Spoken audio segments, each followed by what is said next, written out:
So today we're going to talk about elbow injuries. And the thing that you're going to want to take into consideration with rehabilitation relative to the elbow is what you can and cannot do with the shoulder joint following a surgery or acute injury of the elbow. And then even more importantly is a lot of the elbow pathologies, the signs and symptoms are usually present in the wrist and hand. So taking those things into consideration are going to be important. So UCL injuries are super common. You're definitely going to run into these if you're working in an overhead athletic population. You can get this acutely or again through repetitive valgus overload. So really think about the overhead athlete. And again, if I have an athlete that's presenting with elbow pain, medial or lateral elbow pain, I need to readdress what they're doing up at the glenohumeral and scapulothoracic areas. Something is wrong or failing there, and the force is dissipating to the elbow. That's where the symptoms are coming from. So you really have to think about that, okay?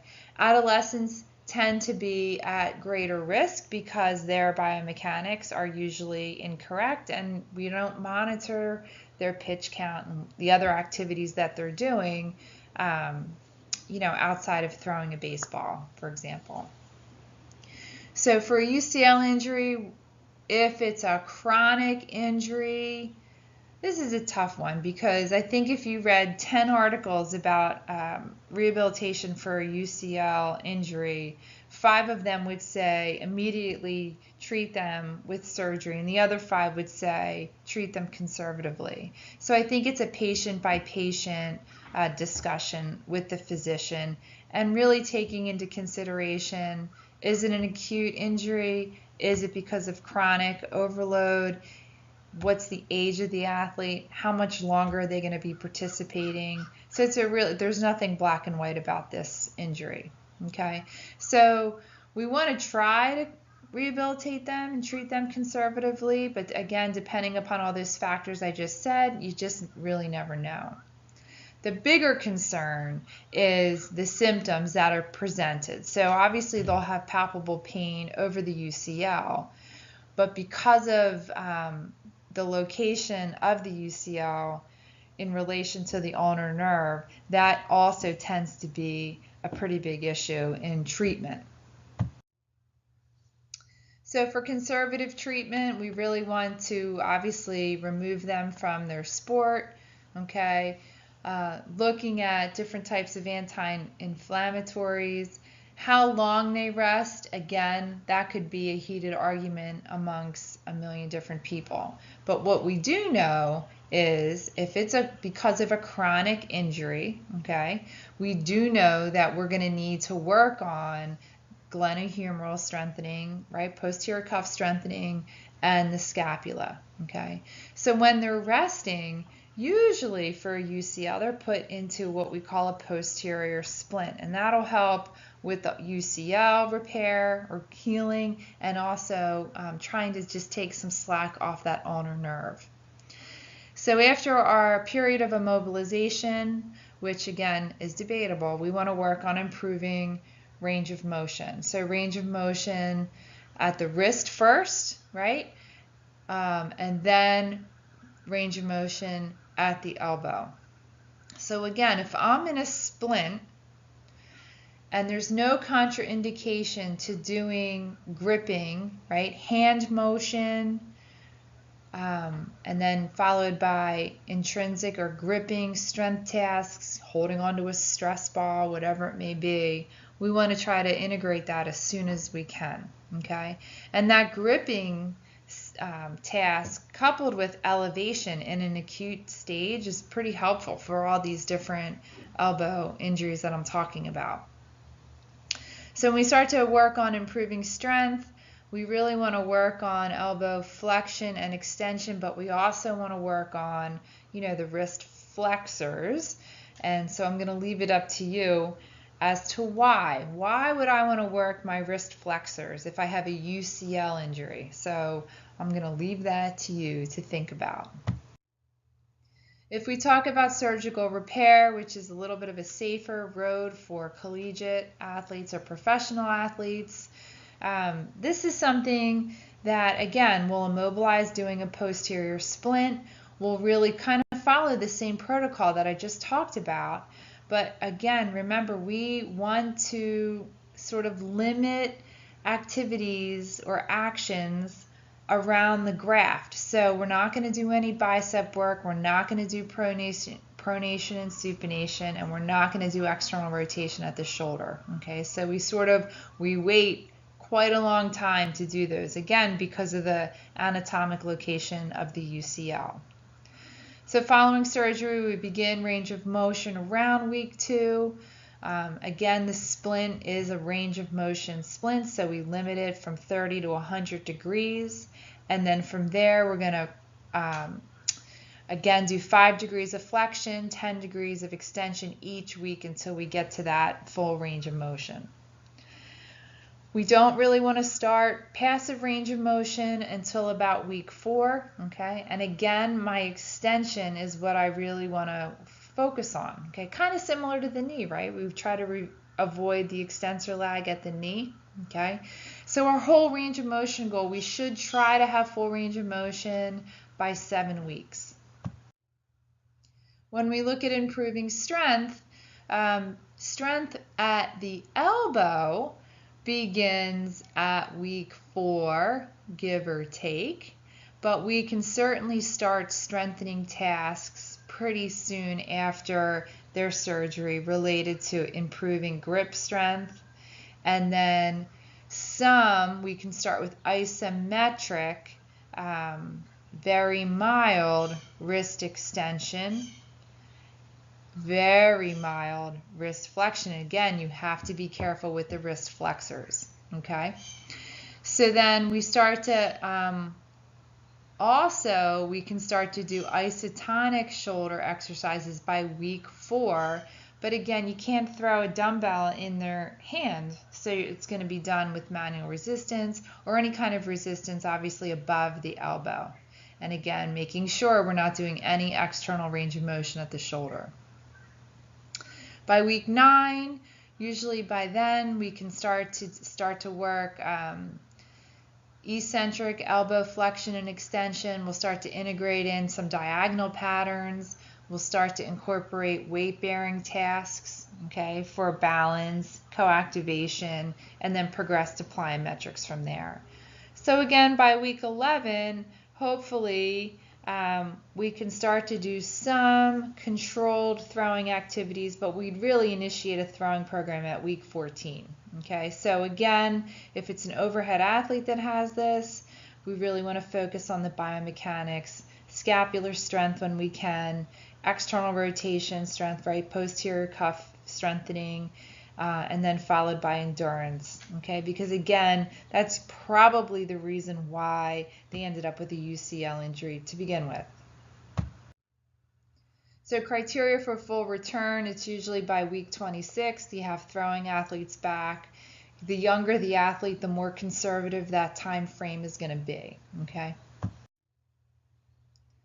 When we talk about nerve entrapment, that's common, very, very, very common, related to a UCL repair or UCL tear.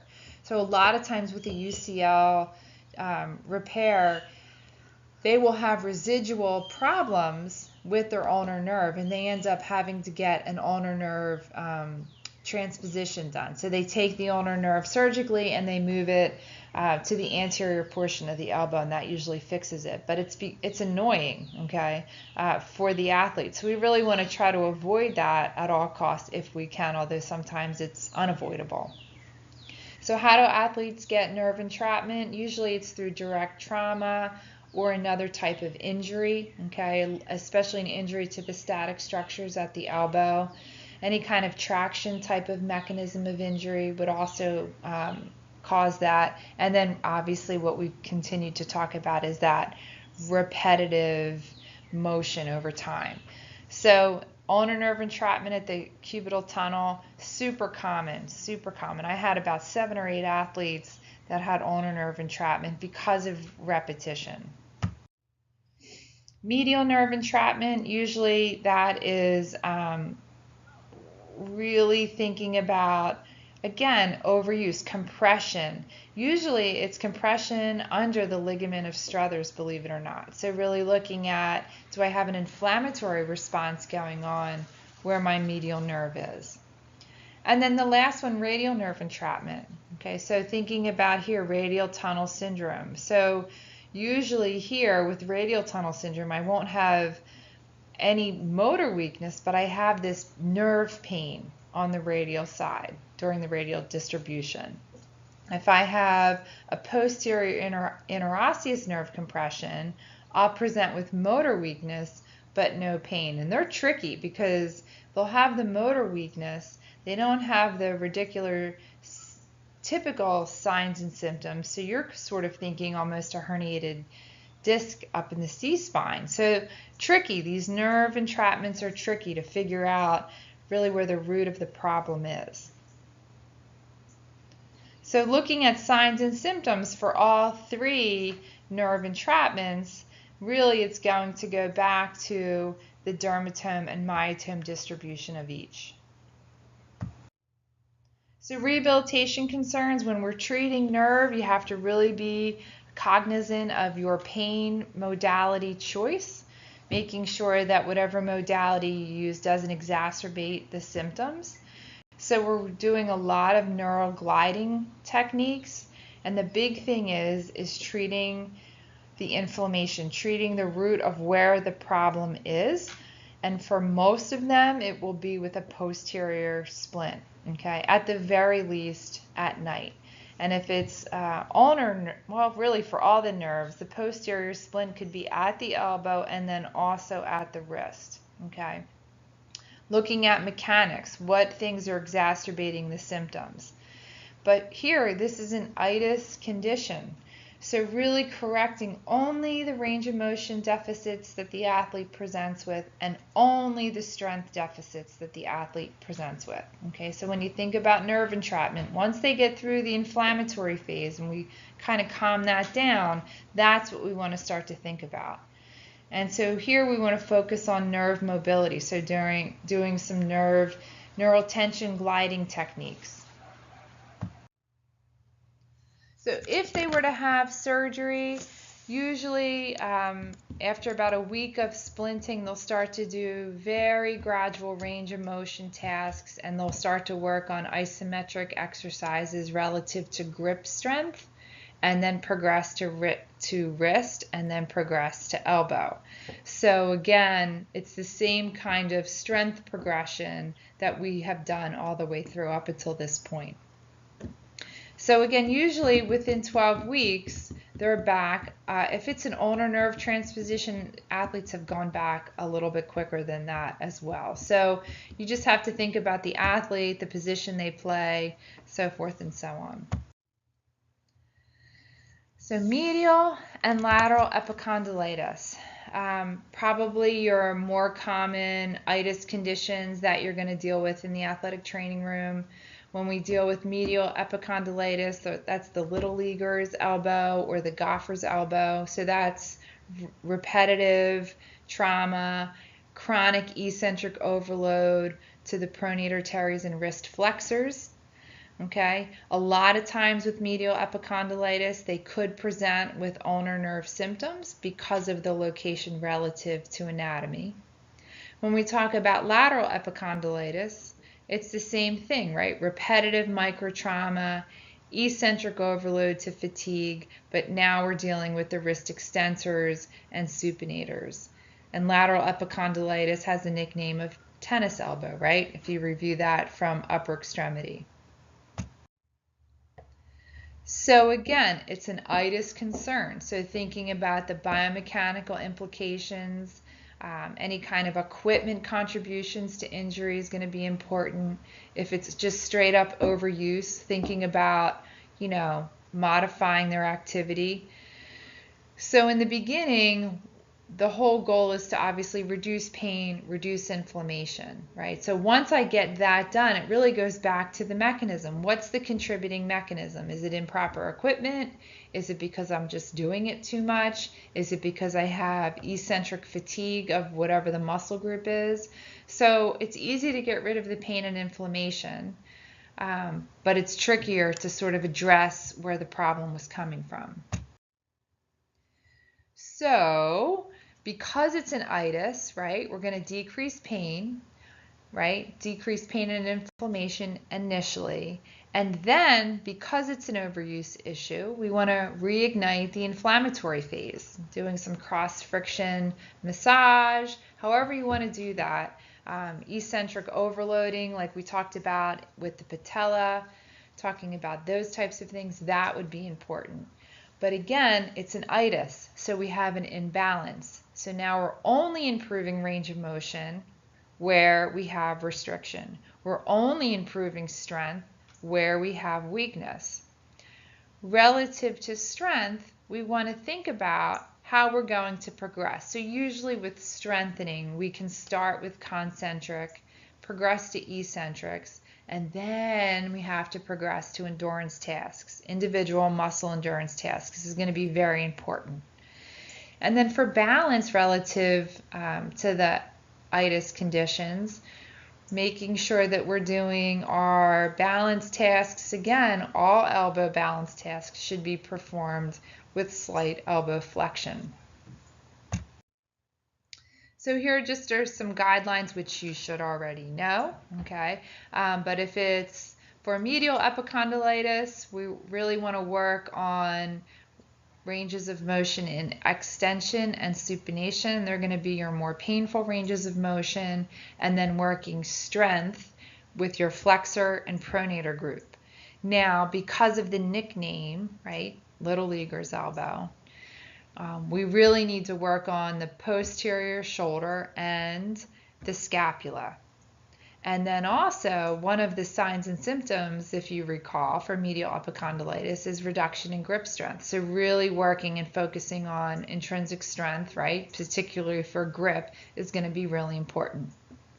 On the flip side, lateral epicondylitis, ranges of motion you're going to want to work on are flexion and pronation, and then strengthening of the extensor supinator group. But again, if you look down at the bottom, we still need to work on external, our posterior cuff of the shoulder, scapular strength, right, and endurance, and then also the grip. So here are just some different ranges of motion. It's unlikely that your athletic epicondylitis would need a Codman's or a wall walk or prone hangs, but some of your older patients may need this. And then strengthening progressions. Again, your athlete will probably start pretty quickly with concentric strengthening and progress on, okay? But your older athlete, you may need to do some isometric work, manual resistance, TheraBand before you even put a dumbbell in their hand, okay?